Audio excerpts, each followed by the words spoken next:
জং উনকে দেখেন, চিনেন? Kim Jong উনকে চিনেন? কোথাকার প্রেসিডেন্ট? তার দেশের মানুষ খাবার খেতে পারে না, আর সে মিসাইল বানায় বসে বসে। আর আমেরিকা পশ্চিমা থেকে ভয় দেখায় না? দেখেছেন? ওর ওই উত্তর কোরিয়া হামলা চালাতে হলে 100 বার চিন্তা করতে হবে পশ্চিমাদেরকে।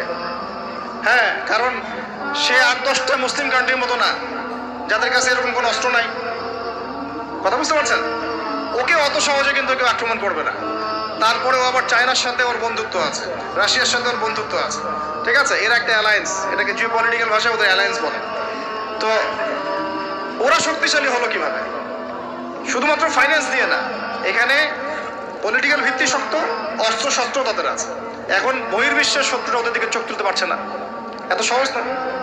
তো দেখেন আমাদের পিছিয়ে পড়ার এগুলোও কারণ আছে। মুসলিম কান্ট্রিগুলোর দিকে তাকায় দেখেন, কয়টা মুসলিম কান্ট্রি এইসব ক্ষেত্রে স্বয়ংসম্পূর্ণ? কয়টা কান্ট্রি দেখবেন?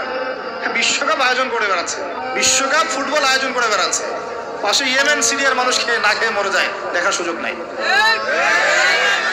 কি করছে? ওইখানে বেস ক্যাম্প দিয়ে রেখেছে পশ্চিমাদের জন্য, ওখানে বেস ক্যাম্প ঘাঁটি দিয়ে রেখেছে পশ্চিমাদের জন্য। এবং বহু মুসলিম কান্ট্রি যারা মানে আমাদের কাছে এখন আইডল হয়ে বসে আছে, ভিতরে ইহুদি খ্রিস্টানদের সাথে বন্ধুত্ব করে বসে আছে। তারা উঠতে বললে ওঠে, তারা বসতে বললে বসে, ওদের ইশারায় কাজ করে কিনা? জিও পলিটিক্যাল ভিত্তি দুর্বল, ইকোনমিক ভিত্তি দুর্বল, ফাইন্যান্স দুর্বল, আর আমরা আধ্যাত্মিকত্ব তো দুর্বলই।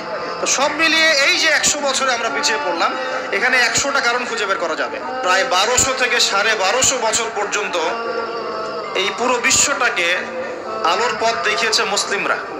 কত বছর? প্রায় 1200 বছর। এই তো সেদিন 1912 থেকে 1924-এর মধ্যে প্রথম বিশ্বযুদ্ধ হয়েছে।